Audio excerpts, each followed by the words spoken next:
Chers internautes, bonjour, merci de nous rejoindre pour cette nouvelle édition d'Informatique News Hebdo, Informatique News Hebdo du 9 mars 2020.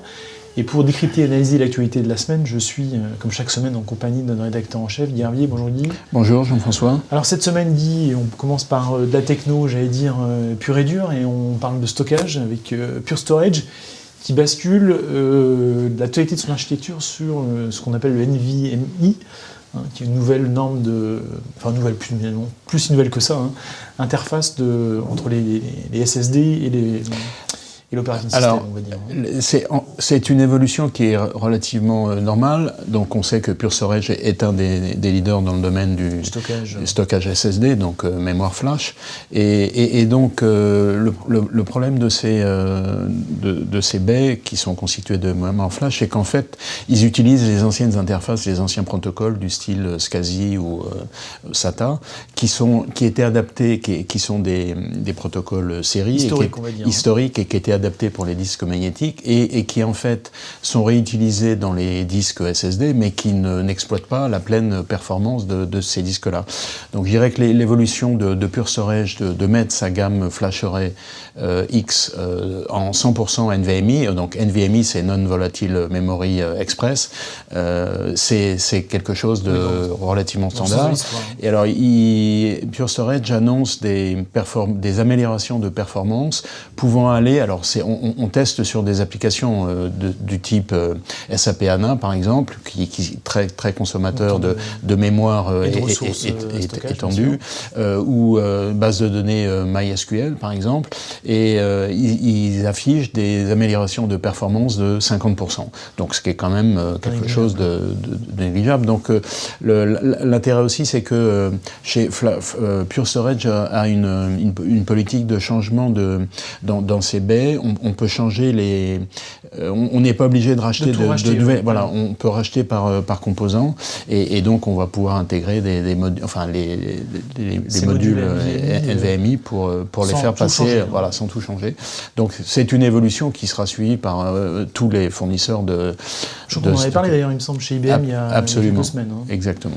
Alors on reste dans la techno finalement pure et dure, dit avec une innovation d'une université américaine, cette fois-ci un composant qui mélange le stockage et le compute. Alors effectivement très pur, parce que là on est encore au niveau de la recherche.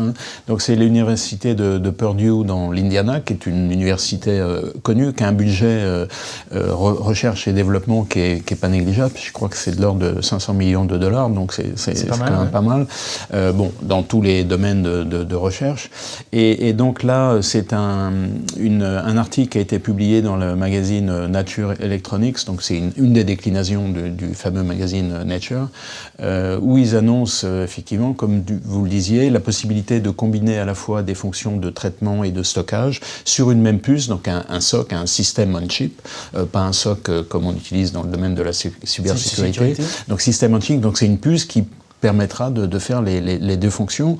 Alors jusqu'à présent, c'était difficile à réaliser parce que on a d'un côté du silicium pour tout ce qui est transistor, donc le traitement, et on a du matériau ferroélectrique qui est pour le stockage, donc pour faire des rames ferroélectriques. Et donc l'association des deux m'en demandait pas beaucoup plus parce que là j'atteins mes limites.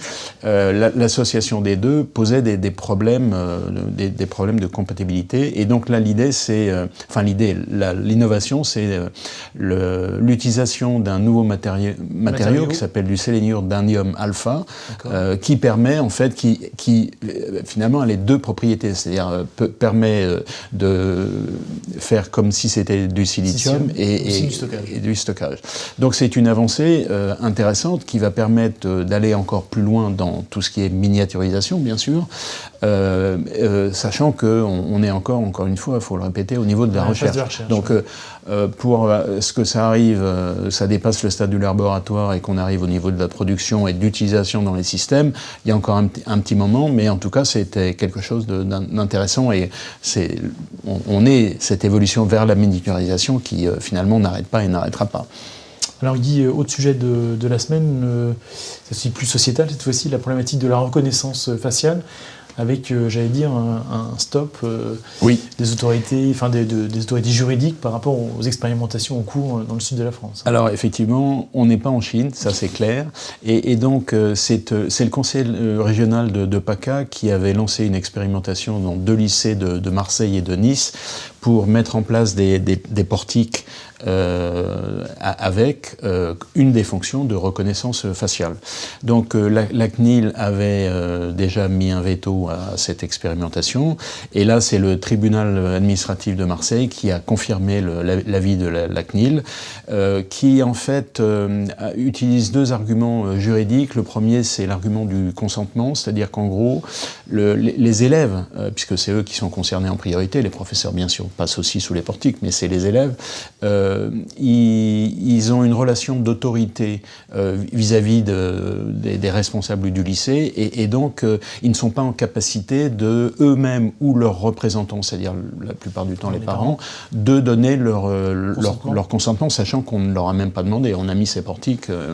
Et puis le deuxième argument, c'est l'idée de proportionnalité, c'est-à-dire qu'en gros c'est un marteau-pilot pour écraser une mouche, sachant qu'on peut très bien avoir des badges et que ces badges, pour l'utilisation et les contraintes qui sont imposées, suffisent assez largement.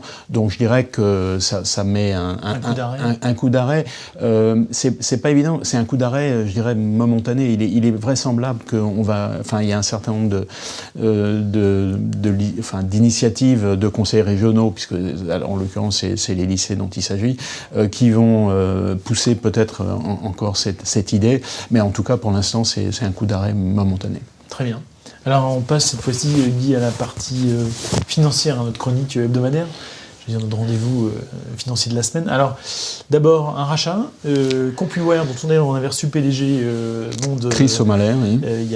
C'était au mois de juin dernier, il me semble, sur ce plateau, a été racheté par BMC. Donc, clairement, c'est le mainframe. Oui, on est dans le monde du mainframe. La consolidation de ces deux n'est pas une surprise. On est sur un marché qui existe encore et qui je dirais, qui n'est pas à un rythme de développement exponentiel, mais en tout cas qui existe et qui continue d'exister, et donc le rapprochement des deux fait sens. Donc là c'est BMC qui rachète CompuWare pour un montant qui n'est pas dévoilé, sachant que respectivement ils avaient eu aussi des évolutions de rachat et de revente.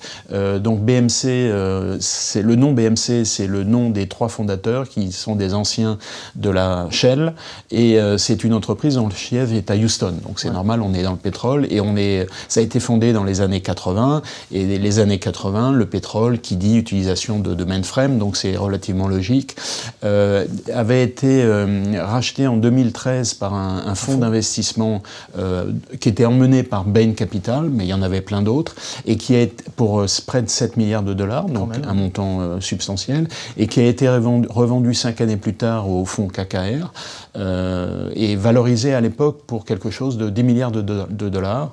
Et puis CompuWare, de son côté, avait été racheté par un fonds en 2014, Thomas Bravo, donc qui est bien connu dans le domaine des technologies, pour 2 milliards et demi, un petit peu moins, mais enfin quelque chose d'intéressant, et qui avait à cette occasion s'était délesté d'Inatras. D'Inatras, on est dans l'APM, donc Application Performance Management, donc qui était finalement une activité un petit peu différente qui sortait du cadre du mainframe, stricto sensu. Donc la réunion des deux fait sens, et donc ça veut dire que le nombre des acteurs dans ce domaine du logiciel mainframe se restreint. Les concurrents, là, c'est quoi? C'est Associate, non? Enfin, CA, pardon. Oui, et puis il y a IBM, bien sûr, et puis il y a Micro Focus, et puis il y a un petit nouveau qui s'appelle, enfin un petit nouveau qui est plus récent, qui s'appelle LZ Lab, qui lui s'est plutôt spécialisé dans en fait migration du mainframe, c'est-à-dire en gros comment faire pour sortir du mainframe. Sachant que jusqu'à présent finalement les réalisations sont pas aussi nombreuses que ça. Les gens qui ont des mainframes, ils les gardent, d'autant plus que IBM continue d'innover puisqu'ils ont annoncé leur Z15 il n'y a pas si longtemps, qui apportent des performances et je dirais par rapport au serveur x86 s'en sort pas si mal. Donc le monde du mainframe IBM, parce qu'il y avait d'autres mainframes, ceux-là ils ont disparu, continuent d'exister, et donc on a ce nouvel épisode dans cette histoire. Du secteur. Et puis alors, l'épisode, le feuilleton, HP Xerox ou Xerox HP, et là, ça y est, c'est parti, l'OPA. Alors là, Xerox est lancé oui, c'est une OPA officielle, avec une date limite au 21 avril, donc ça laisse un peu de temps. Alors je dirais que, donc ça veut dire que Xerox continue à mettre la pression, d'autant qu'ils ont fait aussi état du fait qu'ils s'étaient associés à un certain nombre de partenaires financiers, donc par exemple Citicorp, la banque Citicorp aux États-Unis, en France le Crédit Agricole, voilà. Et donc, on se souvient aussi qu'ils avaient monté leur participation au capital d'HP pour mettre en place des personnes au conseil d'administration pour faire évoluer la possibilité de l'OPA. La fusion entre les deux secteurs. Donc, ça avance. HP, assez rapidement, a redit qu'il ne souhaitait pas cette OPA et a fait entendre, et alors là, on n'a pas encore, c'est tout récent, puisque c'est vraiment ces derniers jours, c'est plutôt ces dernières heures, a fait entendre qu'il avait d'autres solutions possibles. Sachant qu'en plus, l'offre qui est proposée par Xerox, évidemment, elle est mesurée sur les 30 derniers jours. Alors, c'est à date, parce que là, si on continue, comme on voit l'effondrement de la bourse en ce moment, ça veut dire qu'ils pourraient réajuster leur offre à la baisse. Donc, ça complique un petit peu et donc, la saga continue. D'accord. Suite au prochain épisode, dit, hein. En attendant, on parle d'un sujet comme les mainframes, j'allais dire qu'on pensait peut-être un peu enterré, hein, les supercalculateurs, et puis le futur des supercalculateurs, les ordinateurs quantiques, avec deux initiatives récentes sur le sujet. Alors, l'une d'un fournisseur dont on n'a pas encore parlé dans le domaine de l'informatique quantique, qui est Honeywell. Oui, donc pour les plus anciens d'entre nous, ça nous rappelle, ça nous ramène au plan calcul en France avec d'un côté Honeywell et la C2I. Enfin, je ne vais pas refaire l'historique, mais bon, Honeywell avait quitté l'informatique depuis bien longtemps. C'est un acteur qui développe des équipements industriels principalement et qui a beaucoup de contrats avec le gouvernement américain et qui a fait une annonce la semaine dernière, donc indiquant que ils ont développé un système, donc un ordinateur quantique, en utilisant la mesure de performance qui a été proposée par IBM, qui s'appelle le volume quantique, qui sort de la stricte mesure qu'on utilise en général, c'est le nombre de qubits, et cette mesure-là est trop simple et ne permet pas de donner une idée générale de la puissance. Donc 64 indices de volume quantique, c'est effectivement significatif, oui. C'est une belle performance, sachant que ce système sera disponible à la mi-2020, donc c'est bientôt. Bon, on attend les réponses des autres fournisseurs, mais donc cette idée de volume quantique, c'est à la fois le nombre de qubits, mais c'est aussi la cohérence des qubits, c'est le taux d'erreur de calcul. Enfin, je dirais qu'il y a un certain nombre de paramètres qui font que c'est une mesure plus complète, et donc ça montre que l'informatique quantique devient un domaine de recherche qui est de plus en plus partagé par de nombreux acteurs, sachant que dans le cadre de Honeywell, j'avoue que je ne sais pas très bien, mais est-ce que ces recherches sont financées par le gouvernement américain? C'est relativement vraisemblable. Je crois que JP Morgan a fait état du fait qu'ils allaient être un des premiers utilisateurs, et donc il y a un accord avec Microsoft. Cet ordinateur, évidemment, il sera disponible via le cloud, hein, vous n'allez pas l'acheter, et il sera disponible sur Microsoft Azure. Donc c'est une évolution intéressante. Donc ça, c'est dans le domaine de l'informatique quantique. Et puis dans les domaines de supercalculateurs, donc là, plus traditionnel, donc c'est le retour de Cray par l'intermédiaire de HPE, puisqu'ils ont été rachetés il n'y a pas si longtemps. Et alors là, il frappe un grand coup, mais on va tempérer un petit peu ça. Il frappe un grand coup, puisqu'ils annoncent, vous vous souvenez qu'on parle de l'Exascale, hyperscale depuis très longtemps, et là on y est puisqu'ils annoncent un ordinateur de 2 exaflops. Donc ça veut dire 2 exaflops, c'est en gros 10 fois plus de puissance que l'ordinateur le plus puissant actuellement, qui est l'IBM Summit, qui est un ordinateur qui est installé dans un laboratoire américain et financé par le département de l'énergie. Là, c'est encore le département de l'énergie qui est à la manœuvre. On est dans un budget de l'ordre de 600 à 700 millions de dollars, donc c'est quand même pas à la portée de toutes les bourses. Et alors, évidemment, le point faible... Alors, on est tout AMD là-dedans, donc à la fois CPU, GPU, donc c'est intéressant. Et alors, le point faible dans cette annonce, c'est qu'il sera opérationnel mi-2022.